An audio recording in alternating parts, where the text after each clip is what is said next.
Gaano mo ako kamahal? Mabiyayang araw ng Huwebes Kapanalig. Kapistahan po ngayon ni San Januario, Obispo at Martir. Ito po si Sister Rose Agtarap ng Daughters of St. Paul para sa mabuting balita. Pagnilayan na po natin ang Ebanghelyo ngayon.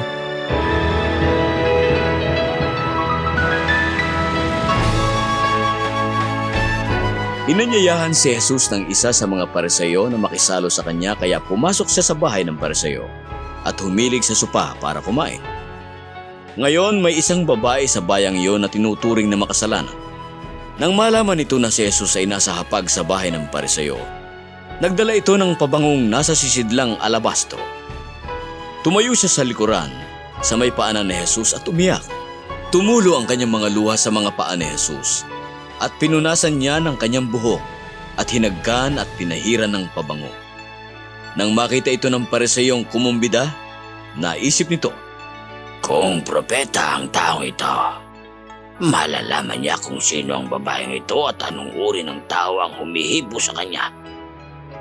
Isa ngang makasalanan. Ngunit nagsalita sa kanya si Jesus. Simon, may sasabihin ako sa iyo. Guro, magsalita ka. May dalawang may utang sa isang taong nagpapautang. 500 salaping pilak ang utang ng isa at 50 naman ang sa isa pa. Ngunit wala silang maibayad, kaya kapwa niya sila pinatawad. Ngayon, sino sa kanila ang magmamahal sa kanya ng higit? Sa palagay ko'y ang pinatawad niya ng mas malaki. Tama ang hatol mo. At paglingon niya sa babae, sinabi niya kay Simon, nakikita mo ba ang babaeng ito? Pumasok ako sa iyong bahay at hindi mo ako binigyan ng tubig para sa aking mga paa. Ngunit binasa niya ng kanyang luha ang aking paa at pinunasan ito ng kanyang buhok. Hindi mo ako hinagkan, ngunit mula nang pumasok siya wala nang tigil ang kahalik niya sa aking mga paa. Kaya sinasabi ko sa iyo, pinatatawad na ang marami niyang kasalanan dahil nagmahal siya ng malaki. Ngunit nagmamahal lamang ng konti ang pinatatawad ng konti. At sinabi naman ni Jesus sa babae, pinatatawad ang iyong mga kasalanan. At nagsimulang mag-isip ang mga nasa hapag. At nangangahas ang taong ito na magpatawad ng mga kasalanan. Ngunit sinabi ni Jesus sa babae, iniligtas ka ng iyong pananampalataya. Humayo ka sa kapayapaan.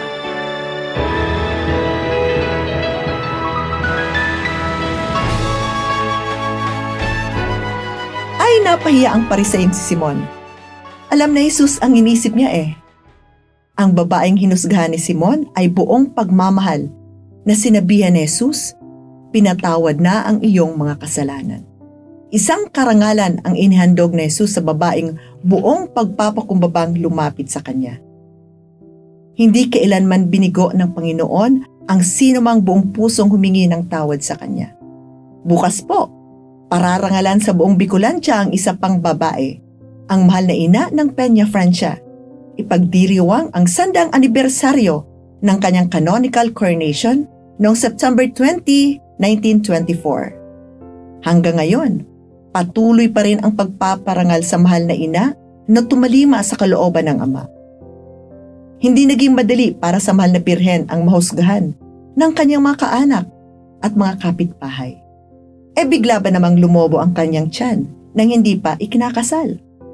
Maaring hindi rin naunawaan ng mahal na ina at ni San Jose ang sagot na Jesus nang ito'y mawala. Bakit ninyo ako hinahanap? Hindi ba ninyo alam na dapat akong namamalagi sa bahay ng aking ama? Higit sa lahat, lalong hindi naging madali sa mahal na ina ang tumayo sa paanan ng anak niyang nakapako sa krus. Mga kapanalig, marami ang nakakasakit, nakakalito at nakakapanghina ng ating loob.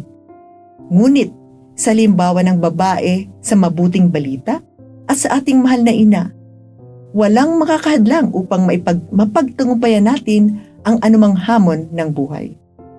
Magtiwala at manalig tayo. Walang imposible sa Panginoon. Mga kapanalig, suportahan po ninyo ang aming misyon. Subscribe, like, and follow po Lines sa aming social media accounts. Tulungan niyo po kaming maipagpatuloy ang programang ito at ipadala ang inyong donasyon sa aming donations channels. Makakaasa po kayo na isinasama namin ang inyong mga intensyon at kahilingan sa aming mga panalangin araw-araw. Ito pong muli, si Sister Rose na nag-aanyaya sa inyong manalangin kasama ni Mother Teresa ng Kolkata. Mahal na Jesus, tulungan mong ipalaganap ko ang iyong halimuyak saan man ako magpunta. Punuin mo ang aking kaluluwa ng iyong espiritu at pagmamahal. Maghari ka sa buo kong pagkatao nang lubusang magningning ang buhay ko sa iyo. Magliwanag ka sa akin upang madama ka ng lahat ng makakasalamuha ko. Hayaan mong makita nila, hindi ako, kundi ikaw lamang, Jesus. Manatili ka sa akin upang sa iyong liwanag ako'y magsilbing ilaw sa aking kapwa. Amen.